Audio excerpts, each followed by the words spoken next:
Halo semuanya, perkenalkan nama saya Stefani Ea dengan NIM D0123062. Saya berasal dari kelas 2E reguler PGSD. Di video kali ini, saya akan menjelaskan tentang pendidikan dan kehidupan masyarakat Nadlin pada masa pendudukan Jepang di Indonesia. Simak ya videonya. Pendudukan Jepang di Indonesia pada periode 1942 sampai dengan 1945 memunculkan perubahan yang signifikan dalam kehidupan politik, ekonomi, dan sosial masyarakat Indonesia. Sebagai hasil dari invasi Jepang, pemerintahan Hindia Belanda digantikan oleh pemerintahan militer Jepang yang bertujuan utama untuk mengembangkan sumber daya alam serta meningkatkan produksi pertanian dan industri guna memenuhi kebutuhan perang Jepang. Namun, pendudukan ini juga membawa konsekuensi serius terhadap kehidupan sehari-hari masyarakat Indonesia. Yang pertama, dalam hal politik, penggantian pemerintahan Hindia Belanda dengan pemerintahan militer Jepang menciptakan perubahan drastis dalam politik Indonesia. Pemerintahan Jepang mengendalikan secara ketat aktivitas politik dan sosial masyarakat Indonesia dan membatasi kebebasan berekspresi serta melakukan pengawasan yang ketat terhadap masyarakat. Yang kedua, dalam bidang ekonomi. Pendudukan Jepang mempengaruhi ekonomi Indonesia secara signifikan, merupakan upaya pengembangan sumber daya alam dan peningkatan produksi pertanian dan industri berpotensi untuk meningkatkan kesejahteraan ekonomi. Ketergantungan yang meningkat terhadap Jepang juga membawa resiko ekonomi bagi Indonesia. Selain itu, pengawasan ketat terhadap perdagangan dan keuangan membuat masyarakat Indonesia harus berpendapatan dengan kebijakan ekonomi yang ditetapkan oleh pemerintahan Jepang. Yang ketiga, sosial. Pendudukan Jepang merubah landscape sosial masyarakat Indonesia. Selain itu, pengawasan ketat terhadap aktivitas sosial, pendudukan ini juga menyebabkan perubahan budaya dan sosial yang signifikan. Masyarakat Indonesia harus beradaptasi dengan kebijakan dan norma-norma baru yang diperkenalkan oleh pemerintahan Jepang, serta menghadapi tekanan dari pemerintahan tersebut. Selain dampak politik, ekonomi, dan sosial yang ditimbulkan oleh pendudukan Jepang di Indonesia, peran Nahdlatul Ulama juga menjadi hal yang signifikan. NU sebagai organisasi Islam terbesar di Indonesia memainkan peran penting dalam mempertahankan nilai-nilai keagamaan dan kultural masyarakat Indonesia serta terlibat dalam resistensi terhadap penduduk Jepang.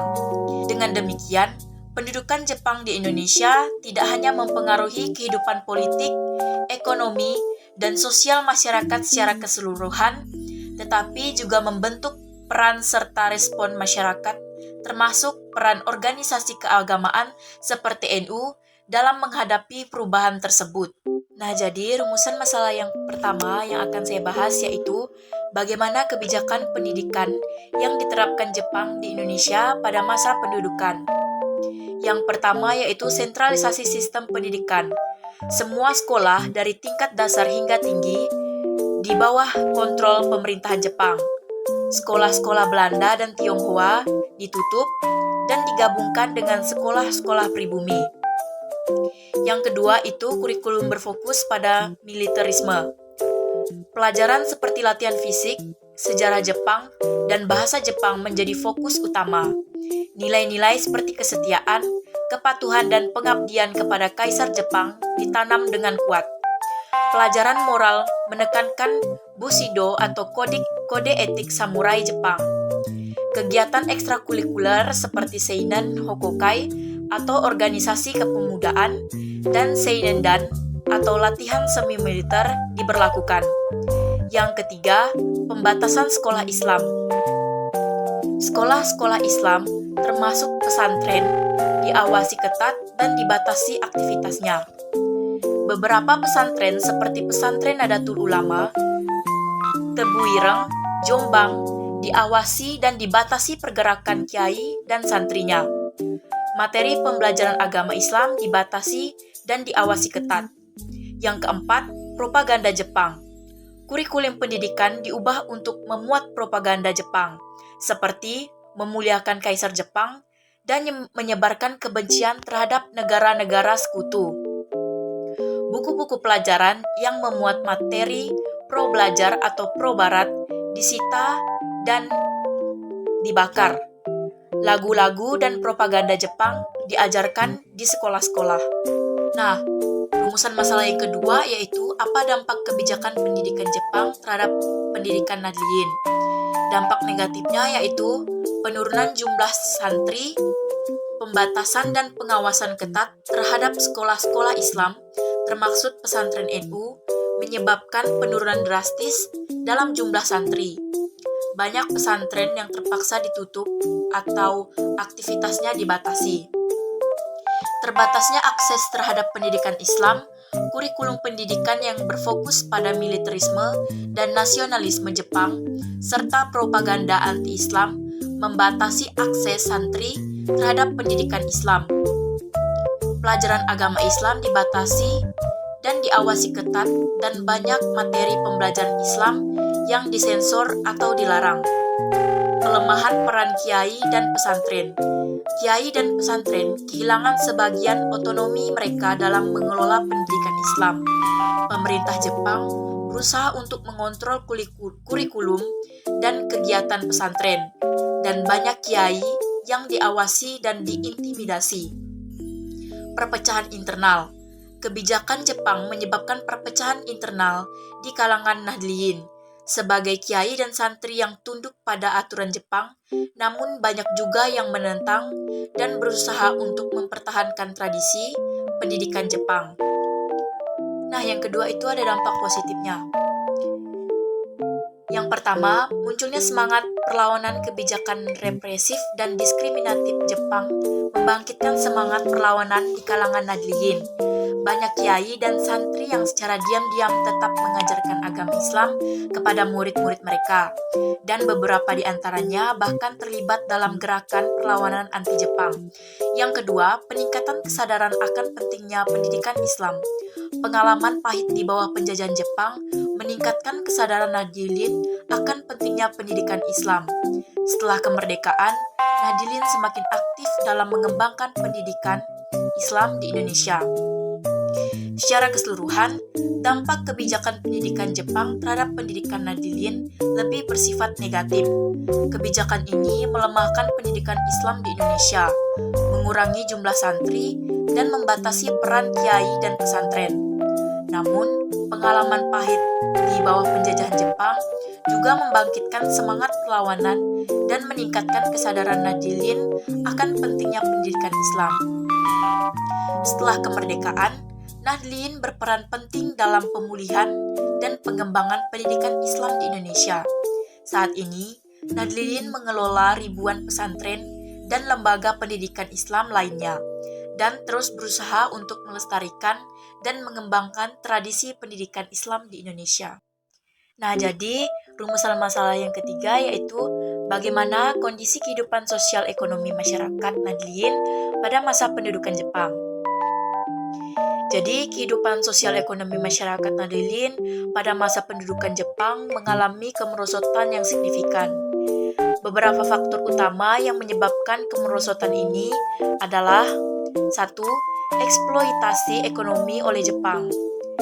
Jepang menerapkan berbagai kebijakan ekonomi yang bertujuan untuk memaksimalkan keuntungan perang. Rakyat Indonesia, termasuk Nahdliyin, dipaksa bekerja paksa atau disebut Romusa untuk membangun infrastruktur dan mendukung logistik perang Jepang. Sistem ijon atau sistem kredit berbunga tinggi diberlakukan yang menyebabkan banyak pekerja petani Nahdliyin terjerat hutang. Kekurangan pangan dan obat-obatan menjadi masalah yang serius, terutama di pedesaan. Faktor yang kedua yaitu pembatasan aktivitas sosial dan keagamaan. Jepang membatasi aktivitas sosial dan keagamaan, termasuk kegiatan NU. Pengawasan ketat dilakukan terhadap pesantren dan organisasi Islam. Beberapa kiai dan aktivis Nahdliyin ditangkap dan dipenjara karena dianggap menentang Jepang. Faktor yang ketiga yaitu dampak perang. Perang yang berkecamuk menyebabkan kerusakan infrastruktur, hilangnya nyawa, kekacauan sosial. Banyak Nahdliyin yang kehilangan tempat tinggal, harta benda, dan anggota keluarga akibat perang.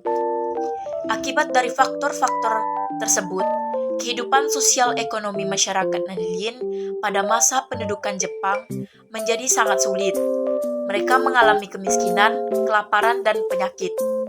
Banyak anak-anak yang kehilangan kesempatan untuk bersekolah. Kehidupan sosial juga terganggu oleh pembatasan dan pengawasan ketat dari pihak Jepang. Namun, di tengah kesulitan ini, Nahdliyin tetap menunjukkan kegigihan dan ketahanan mereka. Mereka saling membantu dan bahu-membahu untuk mengatasi kesulitan hidup. Banyak kiai dan aktivis Nahdliyin yang secara diam-diam terus melakukan aktivitas sosial dan keagamaan. Meskipun dengan risiko yang besar, pengalaman pahit di bawah penjajahan Jepang ini semakin memperkuat semangat persatuan dan kesatuan Nahdliyin. Setelah kemerdekaan, Nahdliyin berperan aktif dalam pemulihan dan pembangunan bangsa. Mereka terus berjuang untuk meningkatkan kesejahteraan masyarakat dan menegakkan nilai-nilai Islam di Indonesia.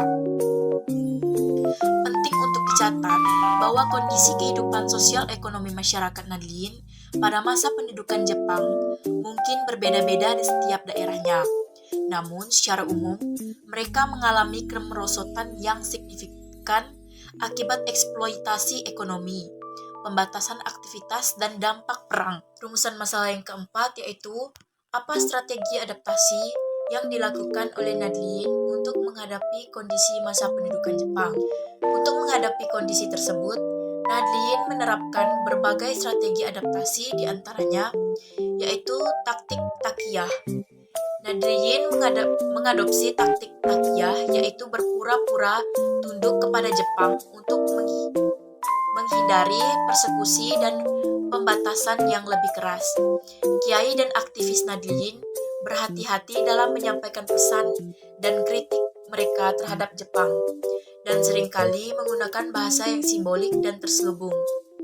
Pesantren-pesantren NU terus menyelenggarakan kegiatan pendidikan Islam, meskipun dengan kurikulum yang disesuaikan dengan tuntutan Jepang. Yang kedua yaitu perlawanan diam-diam.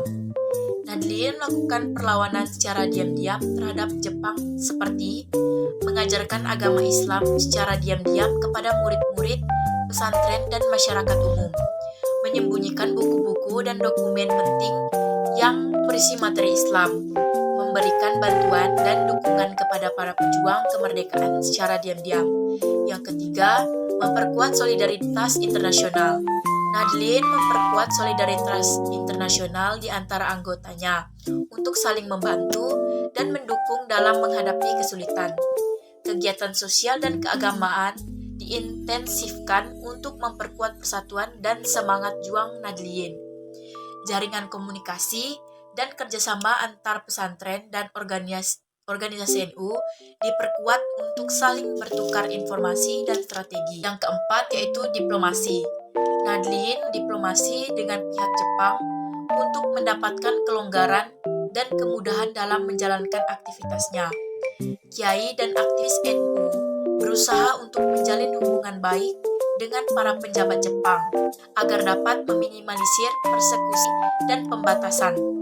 Perundingan dan negosiasi dilakukan dengan hati-hati dan cermat untuk mencapai kesepakatan yang menguntungkan Nahdliyin.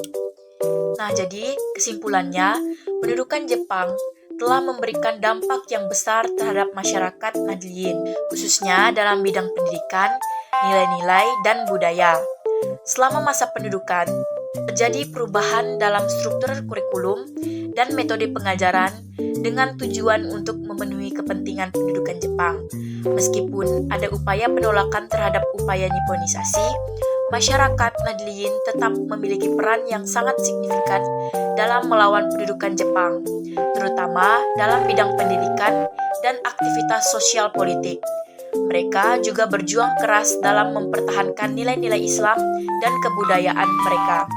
Setelah masa pendudukan Jepang berakhir, masyarakat Nadilin aktif terlibat dalam proses pemulihan dan rekonstruksi pendidikan di Indonesia. Kontribusi mereka termasuk promosi pendidikan Islam, perbaikan infrastruktur pendidikan, dukungan terhadap pengembangan kebijakan pendidikan, dan memberikan inspirasi bagi generasi mendatang. Sekian presentasi dari saya, sekiranya ada salah dan kurang kata, mohon dimaafkan. Terima kasih.